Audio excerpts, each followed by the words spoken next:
Hello friends, welcome back. My name is PK. In this video, you will learn how to create a Power Gantt chart for project management in Microsoft Excel using Power Pivot. So as you are seeing my screen, I have created this powerful Gantt chart which can be controlled by different slicers, timeline. I have displayed here different months, you can see, and different tasks with the different colors. The pending task is displaying in this red color and completed task is in this green color and in progress task is in this yellow color. Friends, you can filter this Gantt chart using the timeline. Let's say if you want to see only Jan month, then you can just click here. It will display only Jan month. You can see here. Or if you want to see only Feb, so you can see by month also, or you can select this like this, so you can see for a specific 2 months, you can see that. Okay, and let's say if you want to see the task which has been assigned to William, you can just click here, then automatically this Gantt chart will be changed because it's a pivot based chart. You can select here PK. Now these are the tasks which has been assigned to PK and this is the status. Then you can select here Raj. You can see the task which has been allocated to Raj. Similarly, you can filter by the category of the task. So let's say if you want to see all the tasks coming under category 3, you can just click here. Automatically chart will be adjusted. You can click here. Alright, you can see by the status also. Let's say if you want to see all the tasks which has been completed, just click here. You can see all the completed tasks. If you want to see all in progress tasks, then you can see all in progress tasks, and similarly the pending task also. Alright, so this is totally dynamic chart and we have used Power Pivot to create this one. Now I'll tell you how can you maintain data. So we have data sheet here. You can add your data in this format. Let's say I want to add a new task. So I'm just putting here, let's say task 16. You can put your actual task, whatever the task name, and the task category also. So let me put here, let's create a new category as category 5. You can assign this, let's say to Raj. You can put the start date and date. So let's put here start date as Jan to 10th Jan. And here you can put the days, this minus this, 5 days. And let's put the status as pending. You can take this format here. Alright, now if I will go to the Gantt chart and I will refresh this chart, then I will see a new category which is category 5 and we have only one task which is task 16 and it has been allocated to Raj. This is start date and status, and this is in red color means it is pending, and this is the timeline. So from this day which is the 5th to 10th of Jan month. And if you will see the slicer of category, automatically new category has been added here. You can select that one also. So automatically only those days will be reflected here. And if I will select Raj here, then there is new task has been assigned to Raj, this one. Okay, so this is new. If I will change the status here in place of pending, in progress, and if I will refresh this, then you can see the color will be changed automatically. Now this is in progress and this status also has been changed. Alright friends, now I will tell you step by step how can you create this beautiful chart. Now let me go to the data sheet and let me copy this data and let me add a new workbook. Press Ctrl N, paste a special value or value and number format. So this is simple range. So first you need to convert this into table. How can you convert this into table? You can simply select this and you can press Ctrl L. Then this create table will be opened and it will automatically select that range. This check is here which is my table has header. So that is true. The first row is the header. So click on OK. Now you can see this table has been created and name of the table is table 2. You can see here in the table design and here. You can rename this. So let's say I'm renaming it as data. If you want to uncheck this bandit rows, so just uncheck this, and you can remove the grid lines from the worksheet. So just go to the view and uncheck the grid lines. Alright, remove the filter. Now we will go to the Power Pivot, and here we will click on add to data. Friends, if Power Pivot is not available in your Excel ribbon, then you can add this. It is available in Excel 2013 and above version. I have already created a playlist on Power Pivot and how to start with the Power Pivot. You can watch my previous videos on Power Pivot topic. Alright, so just click anywhere on this table and just click on add to data model. So now this is the Power Pivot window, and here we can see this data table available. Okay, now what we will do, we'll go to the design, and here we'll go to the date table, and I will click on new. Automatically it will create a new calendar table. So you can see here a new sheet has been created, which is calendar, and this calendar table has been created, and it will take the dates. Automatically it will create a range of dates, and it has created year column, month number column, month column, and this is the MMM and YYYY format of the month, and then day of week number, then day of week, and we can add one more column here, that is day. So we can add here day, and here you can type your DAX expression. So here we will put formula day, DAY, and then in the inverted comma we will put date column. So date column is this date column. So we can type here date. The first it is giving the table name, calendar, then in the square bracket it is giving the field name. Just press tab and just close and press enter. We will get the day from the date, so it will be just day here, you can see. Alright, now we can go to the home and we can create a pivot table. So just select the pivot table from here, and we can create this pivot table on new worksheet. So just click on OK. This pivot table will be created here, and we will create this pivot table from the data sheet. So let's go to the data sheet. Here first we will take our category of the task. So we have different categories here. Then we will take assign to. Automatically you can see assign to has been added after category. Then we will add task. So the task is here, just click here. Task also has been added. Now we will add the start date, this one. You can select and drop in the last if you are not able to do it just because of space. So what you can do, let me tell you. Just go to the start date, right click, and you can just click on add to row label. It has been added to row label. Now just click on this end date, right click, and add to row label. And now we will add the status also. Right click and add to row label. Alright, so we have added all the things. This is the compact view. We will convert this pivot to the tabular view. So I'll go to the design, then I'll go to the report layout, and here I will click on show in tabular form. And here you can see it is just displaying the month. We don't want to group this, so just ungroup this, and here you can see it has proper date, and this is the end date, then this is the status. Alright, now I will go to this second table, which is the calendar table, and here we will go to the more field. First is date hierarchy, then you can go to the more field, and in the more field we have created day. So let's take the day here and drop in columns.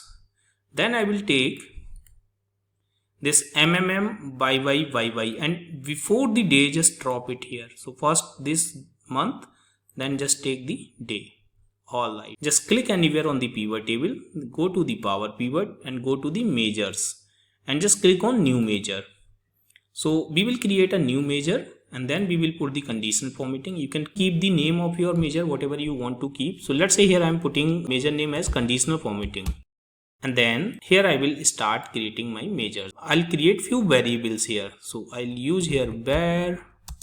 Then first of all I'll take the variable for start date. So I'll use start date. So I'll use here minimum start date, min, and then I will take start date of data sheet.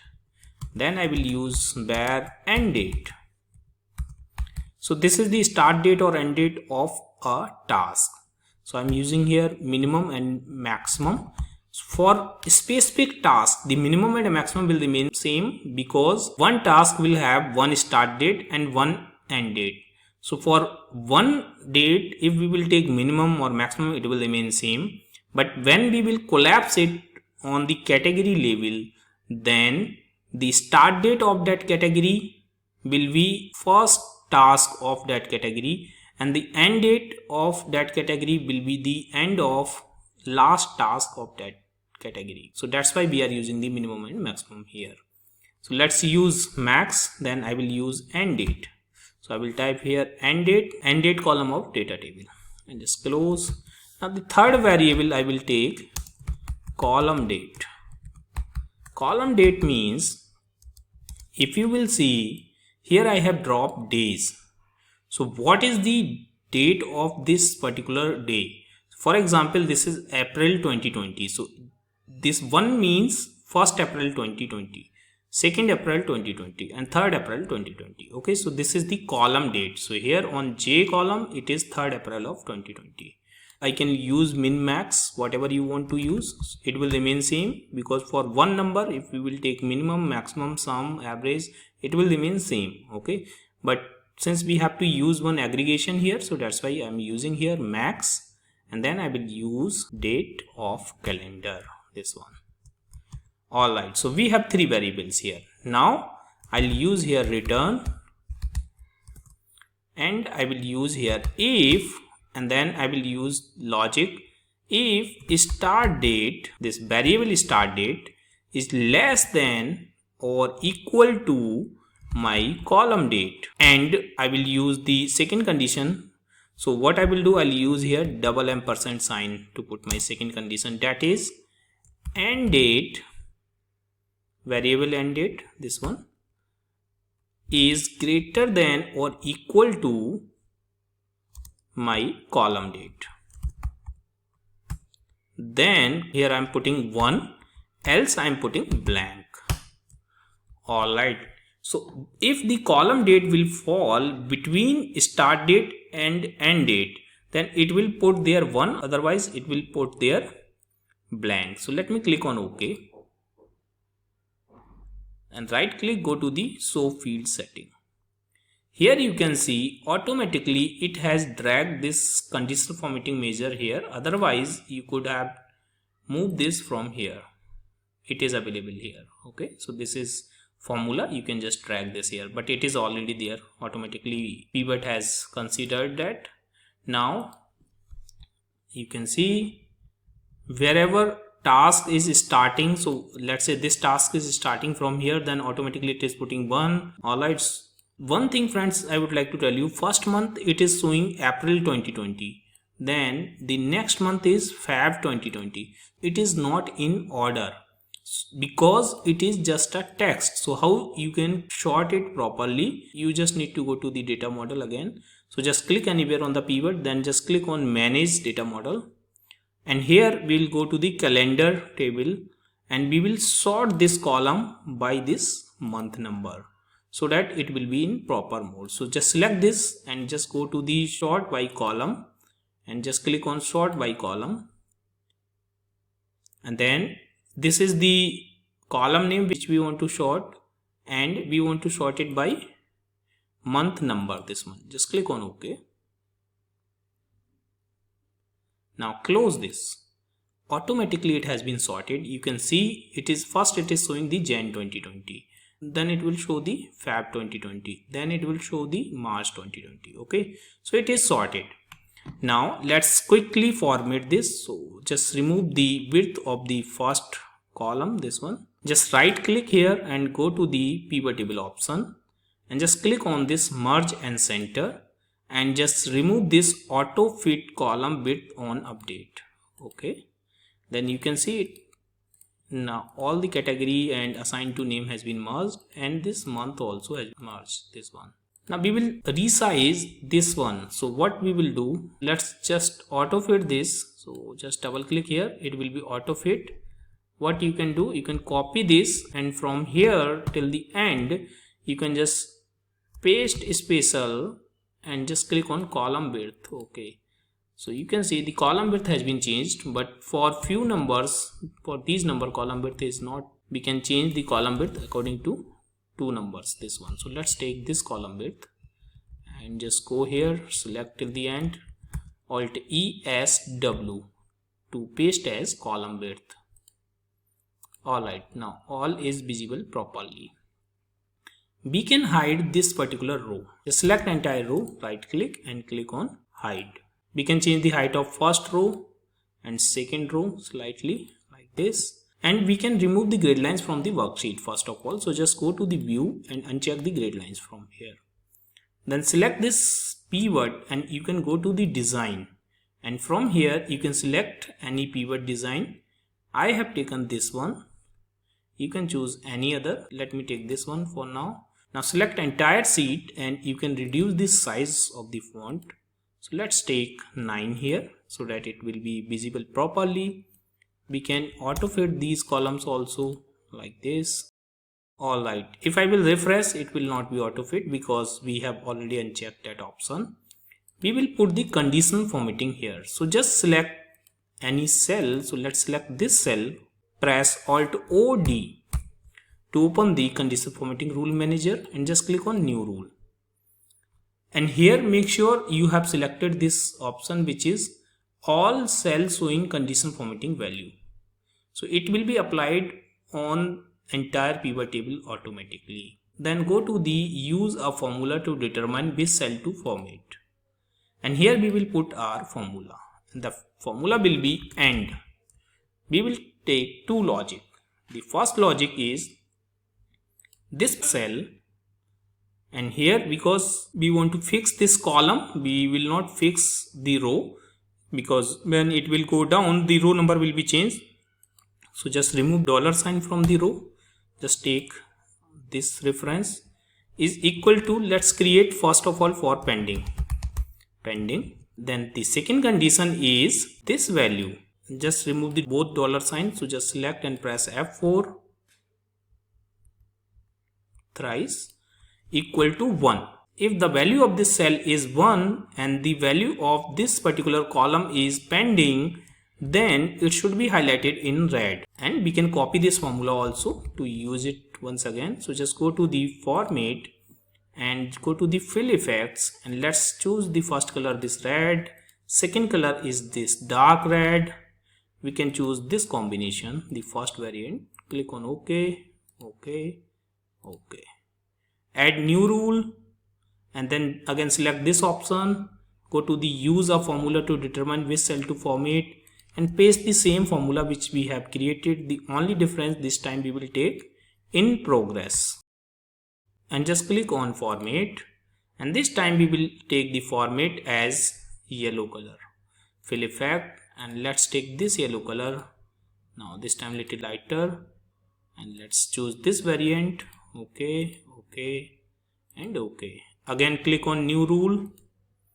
And just select this option. Just click on this use a formula to determine which cell to format. Paste that formula.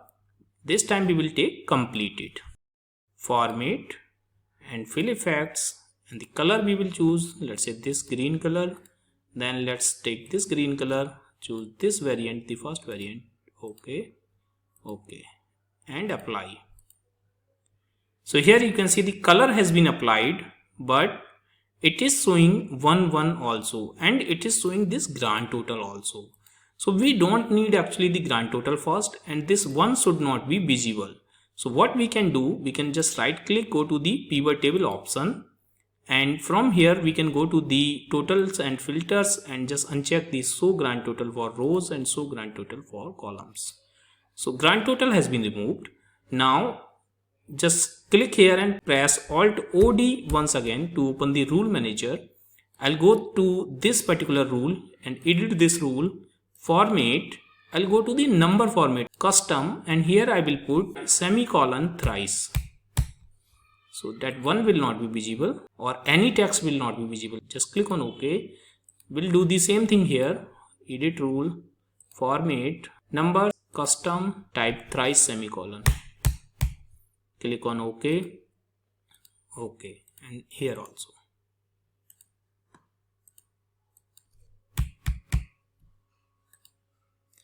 Alright, so we have changed the rule, apply, OK. Now here you can see we are able to see only bars. But what if we will collapse this category 1? Then you can see it is again showing the 1 1. There is no conditional formatting is there, and it is just because of this status is not visible now, because under of this category 1 we have multiple tasks. Okay, so what we can do, we can add one more rule. So just press Alt OD and click on new rule, and that new rule will be, just select the second option and go to the use a formula to determine which cell to format. This H6, this one, press F4 thrice to remove the dollar sign equal to 1. Then we can put any other color. So let's take fill effects here. You can choose, let's say, blue color. So let's take this blue color. You can choose any other color also, whatever you want. So let me take this one, and I'll go to the number format, custom, and I'll type here semicolon thrice. Okay, we cannot keep this rule on the top, we have to put it down. So first these three rules will be applied. If any rule is not applying on that cell, then only this particular rule will be applied. So let me move it down at the bottom, click on apply. Okay, now if I will collapse this, you can see it is showing that blue. Okay, for the group.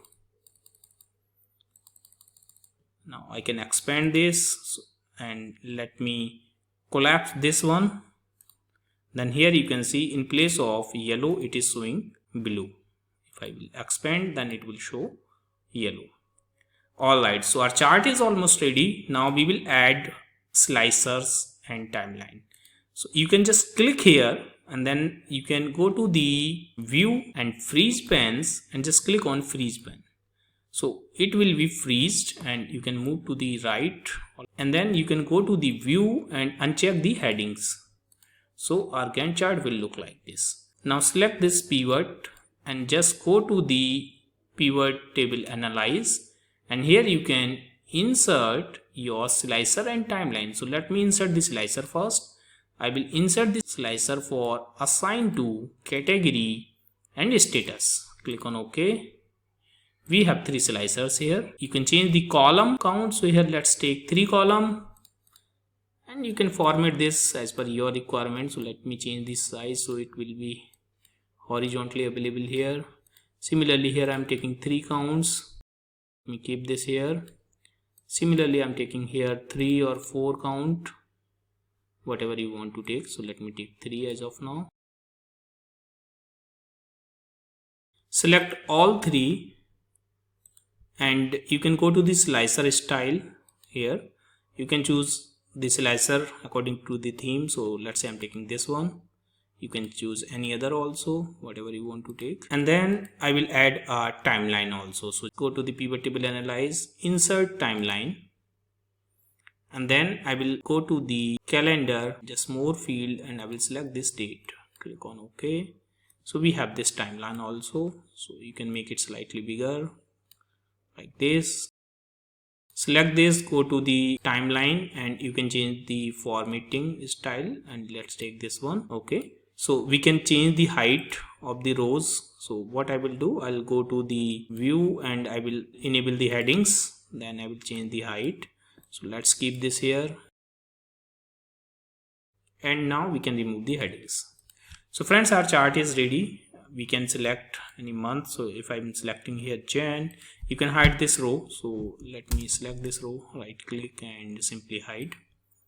Okay, so I can select Feb, then it will show that particular month. I can select 2 months together, or I can remove the filter from here. I can select PK here, then PK will be visible. So you can see in the assign to PK is only there, and for the different task we are able to see, and if I will click Raj, then it will show the task for Raj, and William, then it will show tasks for William. Similarly by category also, if I will select cat 5, cat 4, cat 3, it will show the chart accordingly.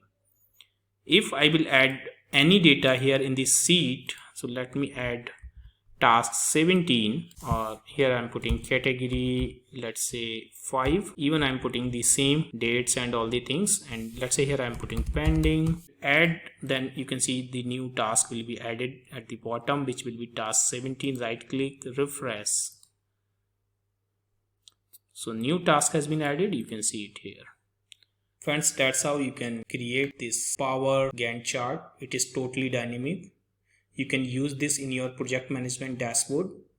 I hope you have enjoyed this video. Friends, if you like this video, please hit the like button and please subscribe my channel to get the regular update of my videos. Thank you so much for watching.